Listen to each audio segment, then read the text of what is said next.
Nai official mwenyewe, mashallah, umependeza sana.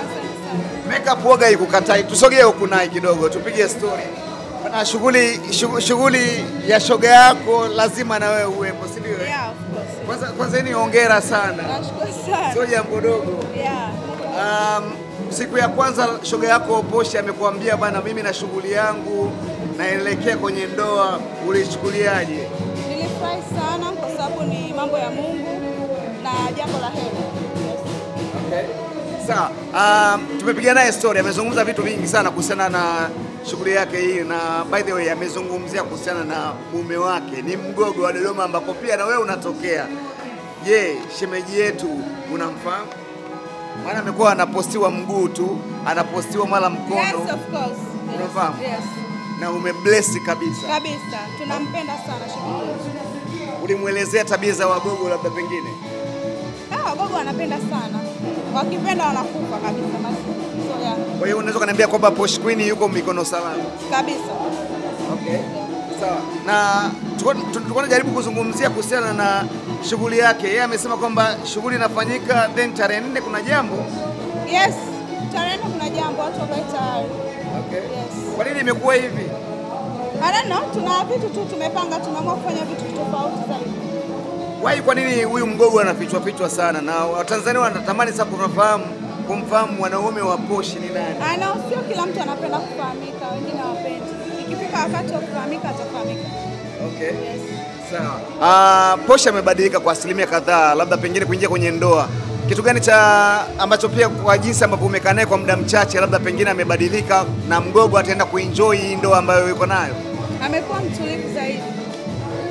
Yes. How? Unatuchanganya, unajibu short hatukuelewi naye.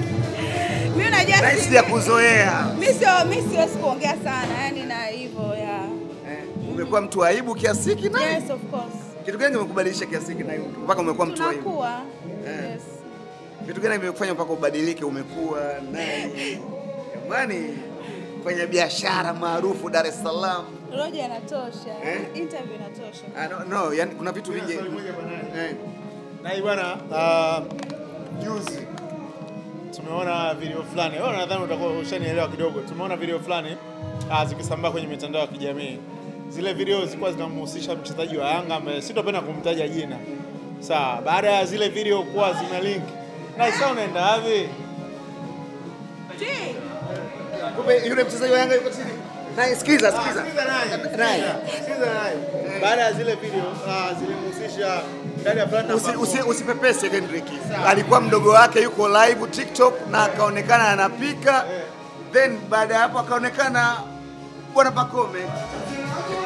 Sio kweli. Na usiondoke, rudi. Mama, mimi siondoki. No, makelele, tunataka kusema kelele. Kidogo. Labda utuelezee kuhusiana na ile scenario ya video. Sikia. Sijaiona video. Na usifanye. Sikia. Na kidogo dakika moja tuelezee tu. Mimi sijaiona. Tutakupata usoni. Anakataa kumuelezea shemeji yetu.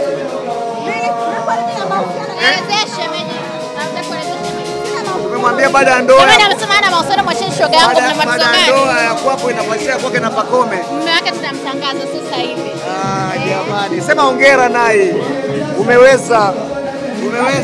Mwacheni shoga yangu.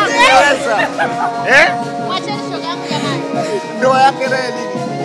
Baby, mwezi wa 12 ulisema? Mwezi wa 12. No! Atawaambia jamani akiwa tayari. Nikipata mume, ana miaka 19 ndoa ya nini sasa hivi? No, si labda pengine Bwana Pacome ametangaza ndoa hiyo. Unasema Disemba Kama ndo nani? What is zile chatting? Jamani.